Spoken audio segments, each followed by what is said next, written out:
धाकड़ खबर, बेखौफ बेबाक अंदाज। धाकड़ खबर में आपका स्वागत है। मैं आपके साथ हूं अकरम रईस खान। बिहार में चुनाव भी हो चुका है, सरकार भी बन चुकी है, लेकिन वहां के घटनाक्रम पर पूरा देश ही नहीं दुनिया नजर बनाए हुए है। तो धाकड़ खबर भी यदा कदा कुछ पहलुओं से बिहार के राजनीतिक पहलू जो हैं उनसे आपको रूबरू कराता रहता है और उसमें सहयोग लेता है सार्थक समय के संपादक ओम प्रकाश अश्क जी का। फिर से एक बार वो जूम के जरिए हमारे साथ जुड़ने जा रहे हैं। हम उनसे 3 मुद्दों पर बात करेंगे। पहला मुद्दा ये कि सुशील मोदी निर्विरोध चुन लिए गए हैं, आखिर उनके सामने महागठबंधन ने अपना प्रत्याशी क्यों नहीं उतारा है, ये एक मुद्दा रहेगा। इसके अलावा दूसरा मुद्दा ये रहेगा कि महागठबंधन का इस तरीके से गायब होना क्या कहलाता है। वो जिस विधानसभा अध्यक्ष पद के लिए जोर शोर से लगा हुआ था, वो राज्यसभा सीट के चुनाव के लिए क्यों जोर शोर से नहीं लगा हुआ है। तीसरे, जो हनुमान बने घूम रहे थे चिराग पासवान, उनका अब क्या होगा, क्योंकि ये सीट उनके पिता के निधन के बाद ही खाली हुई थी, यानी कि भाजपा ने उन्हें पूरी तरह साइड कर दिया है। अब वो क्या करेंगे, क्या हनुमान बने रहेंगे? तो शुरुआत करते हैं पहले सवाल के साथ। आखिर सुशील मोदी निर्विरोध चुन लिए गए सर? जी बिल्कुल, आज 3 दिसंबर आखिरी दिन था नामांकन का, और नामांकन चूंकि कोई दूसरे ने नहीं किया, न किसी निर्दलीय ने किया और न ही विपक्ष के किसी नेता ने किया, इसलिए का मतलब साफ है कि अब 7 तारीख को सिर्फ औपचारिक घोषणा बाकी है कि सुशील मोदी चुन लिए गए। जी, तो क्या सुशील मोदी अब मंत्री भी बनेंगे केंद्र सरकार में? ज्यादा संभावनाएं दिख रही हैं कि वो मंत्री बनाए जाएंगे। 2 कारणों से ये संभावना ज्यादा मजबूत हो जाती है कि एक तो रामविलास पासवान के पास जो विभाग था, वो विभाग अभी खाली पड़ा हुआ है उनके निधन के बाद जी, और उसी सीट पर इनका भी चुनाव हुआ है या होने वाला है। घोषणा होने तक तो कहेंगे चुनाव होने वाला है जी, तो अगर ये चुन के जाते हैं तो सीधे सीधे ये माना जा रहा है कि बिहार का रिप्रेजेंटेशन वहां इस रूप में होगा कि सुशील मोदी को तत्काल वो विभाग उनको दे दिया जाए। अगर तत्काल नहीं भी होता है, क्योंकि राजनीति में कई चीजें समय का इंतजार करती हैं और उसके लिए खास मौके बनाए जाते हैं, तलाशे जाते हैं, जी, तो ये तलाश अभी होगी। शायद अनुमान हम ये लगा सकते हैं कि बंगाल चुनाव के ठीक पहले या बाद, यानी जनवरी में या फिर मार्च में। ठीक है। तो बिहार उसमें से इनको मंत्री पद मिल जाएगा। जी, ठीक है। बिहार से केंद्र सरकार में कई सारे मंत्री हैं, लेकिन जितने भी मंत्री हैं आए दिन नीतीश कुमार के खिलाफ खुलकर बोलते रहते हैं। अब केंद्र सरकार में अगर मंत्री बन जाएंगे सुशील मोदी, तो क्या वो नीतीश और केंद्र सरकार के बीच में एक सामंजस्य बैठाने की कोशिश करेंगे? अभी तक की जो दोस्ती रही है नीतीश कुमार के साथ, तो सामंजस्य निश्चित तौर पर बिठाएंगे। ये कल ही जाहिर कर दिया था नीतीश कुमार ने, जब नामांकन के दौरान वो वहां शामिल हुए, तो उन्होंने कहा कि मैं तो चाहता था कि लंबे वक्त तक हम और सुशील जी साथ काम करें, लेकिन हर पार्टी की एक नीति होती है, उस नीति के तहत इनको दिल्ली जाना पड़ रहा है।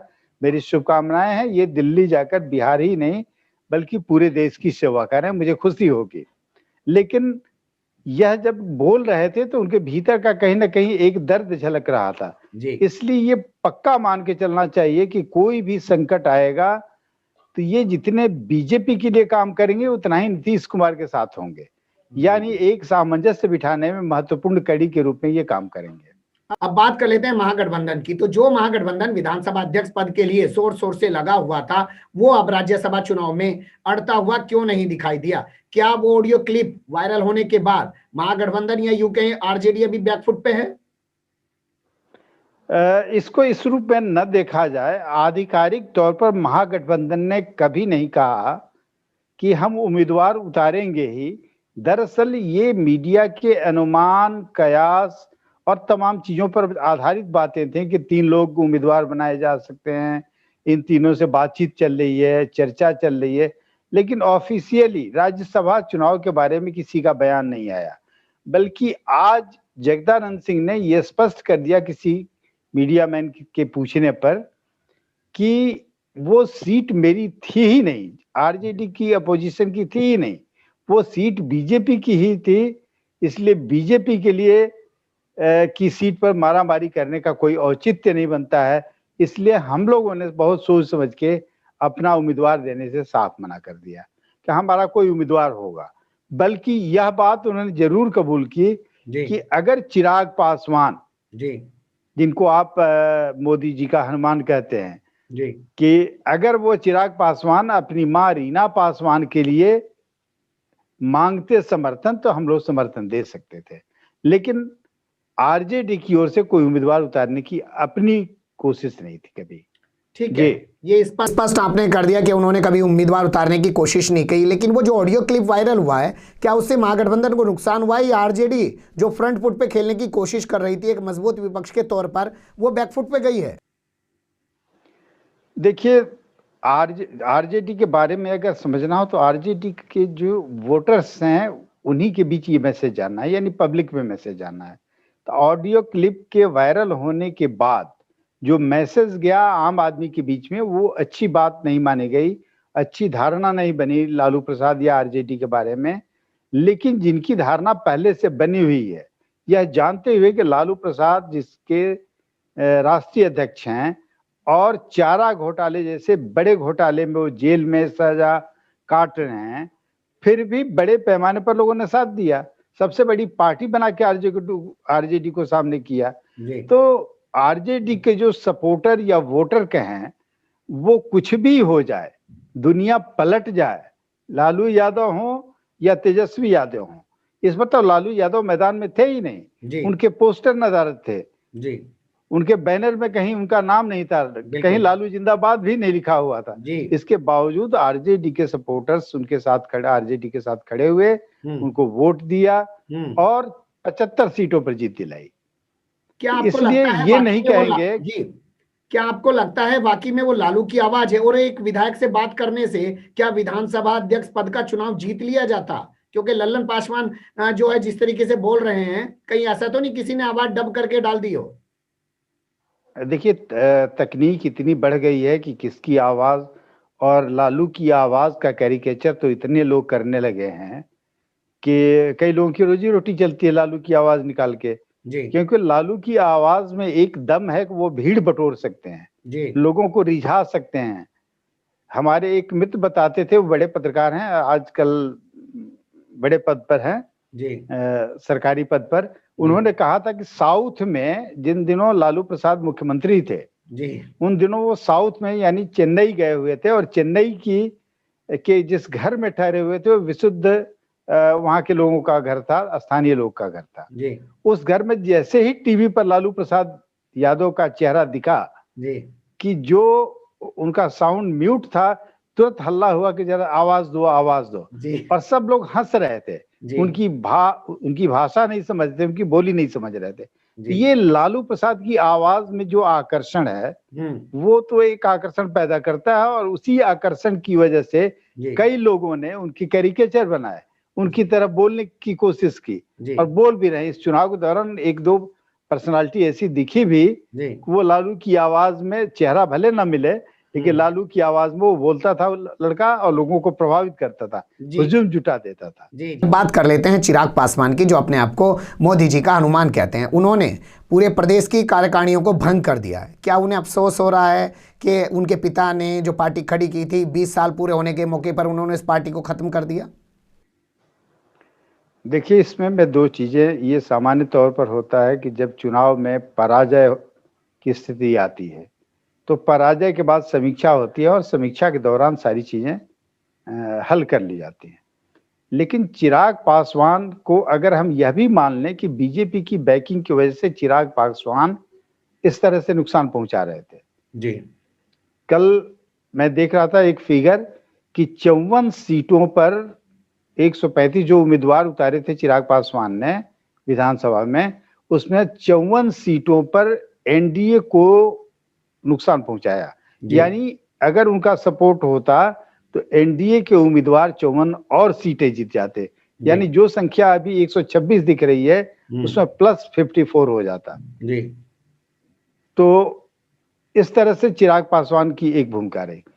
दूसरा कि अब हनुमान क्यों बने हुए हैं, दरअसल उनको ये उम्मीद थी कि राज्यसभा चुनाव में उनके पिता के निधन के बाद खाली हुई सीट भी शायद उनको मिल जाए। हालांकि इसका कमिटमेंट होगा कि नहीं होगा मुझे तो नहीं लगता है, लेकिन ऐसी उम्मीद इनको रही होगी, अगर हम मान लें कि बीजेपी की बैकिंग थी, जी। उनकी जो भी गतिविधि, जो भी हरकत रही, हम्म। उसमें बीजेपी की बैकिंग रही होगी। अब चिराग पासवान के पास कोई रास्ता नहीं बचता है जी। कि वह चुपचाप हो जाएं, बैकफुट पर आ जाएं, अपनी तमाम एक्टिविटीज को एक तरह से फिलहाल साइलेंट कर दें और वेट करें कि उनको मंत्रिमंडल में, केंद्रीय मंत्रिमंडल में अपने पिता वाली सीट या अपने पिता के कोटे की सीट मिल जाए, या यह कहें कि एलजेपी के कोटे की सीट मिल जाए। इसलिए कि आपको याद होगा कि अमित शाह ने जिस समय जेडीयू ने इनकार किया था कि हम मंत्रिमंडल में शामिल नहीं होंगे एक सीट पर, जी।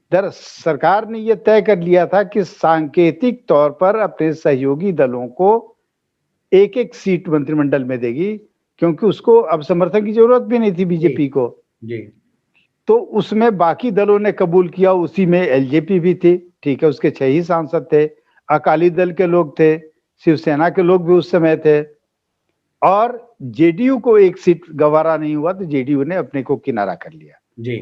तो यह भी एक उम्मीद अभी बनी हुई है, अगर वो सेंट्रल कैबिनेट में चिराग पासवान को एकोमोडेट या उनकी पार्टी के किसी कैंडिडेट को एकोमोडेट नहीं किया जाता है, तब यह मान के चलना चाहिए कि चिराग पासवान न घर के रहे न घाट के रहे।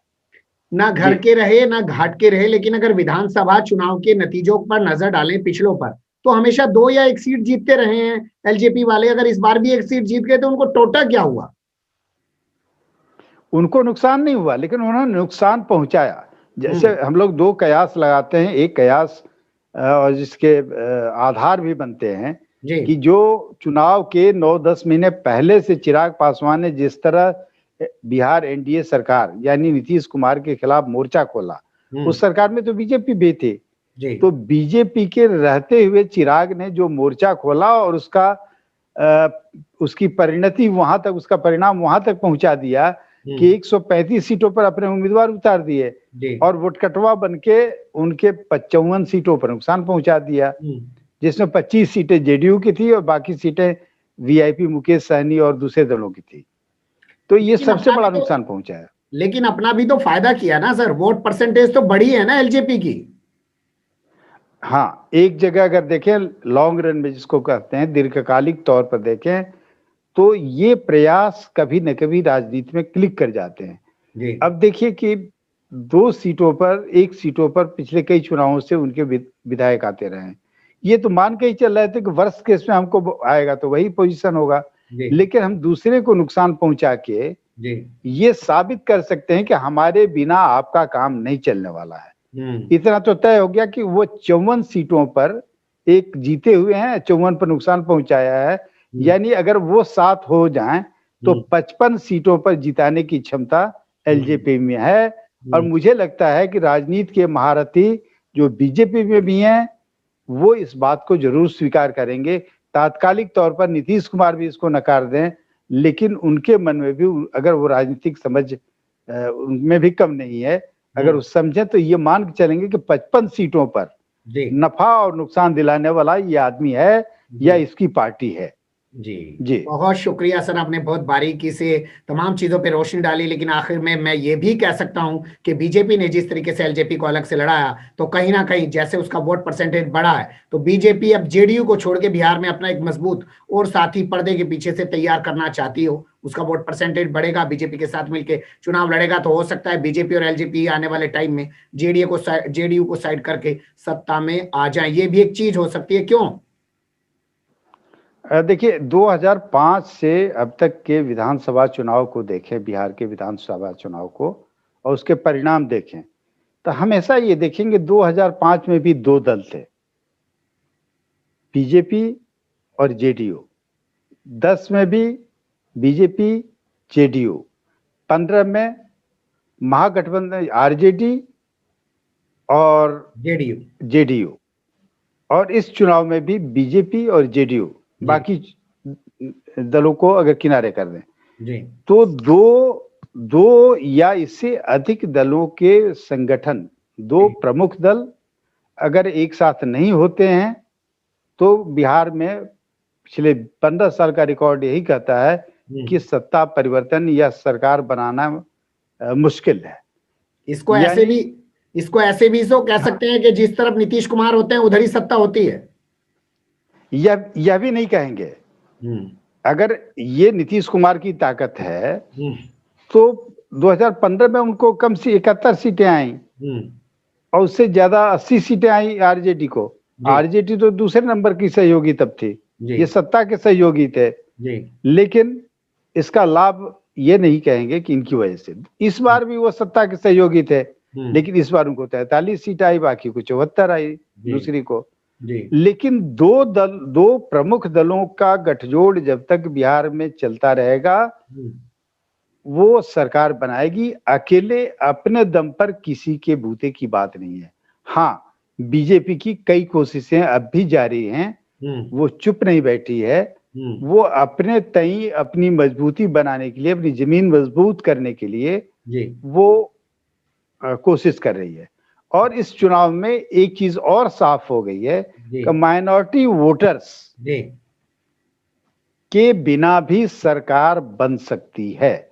ये सबसे बड़ा मैसेज इस चुनाव का, बिहार विधानसभा चुनाव का इस बार उभर के आया है कि आप देख लीजिए कि 11 उम्मीदवार खड़े किए नीतीश कुमार ने, उनका एक भी उम्मीदवार नहीं जीता, मुस्लिम उम्मीदवार। बीजेपी ने तो मुस्लिम कैंडिडेट दिए ही नहीं। यहाँ तक कि जो सबसे बड़े कद के आदमी हैं शहनवाज हुसैन, जो लंबे वक्त से एक तरह से सत्ता से बाहर हैं या राज सुख से बाहर हैं, उनको राज्यसभा तक का टिकट 2-2, 3-3 मौके आए, नहीं मिला। तो अब ये एक धारणा बिहार में बड़ी तेजी से बन रही है कि मुस्लिम वोटों के आधार पर जो सरकारें तय होती थी, जो दल उसको अपना वोट बैंक मानते थे, अब ये धारणा टूट रही है। वोट बैंक की धारणा इसलिए टूटी कि ओवैसी वहां जाकर 5 सीट ले आए। यानी अब वो आरजेडी का भी ट्रेडिशनल वोट बैंक नहीं रहा। नीतीश कुमार ने सेंधमारी करके जो वोट बैंक बनाया था, अब वो भी नहीं रहा। यानी माइनॉरिटी फैक्टर अब बिहार इलेक्शन में नहीं रह गया है। ये एक चीज साफ हो गई है। बहुत शुक्रिया, आपने जो आखिर में चीजें समझाई हैं वो बहुत बारीक चीजें, और आने वाले दिनों में जो राजनीतिक पंडित है वो इनका अध्ययन करेंगे। लेकिन कुल मिलाकर बात ये है कि बिहार की जो घटनाक्रम है, जो चल रही है राजनीति, उस पर नजर बनाए रखना बहुत जरूरी है। आप समय समय पर आप वक्त देते हैं, हम भी आपसे जुड़ते रहेंगे, बहुत कुछ सीखने समझने को मिलता है। बहुत शुक्रिया आपका। फिर ऐसे ही किसी सुलगते हुए या उलझते मुद्दों के साथ हम आपके सामने होंगे हाजिर। फिलहाल अभी हमें दें इजाजत।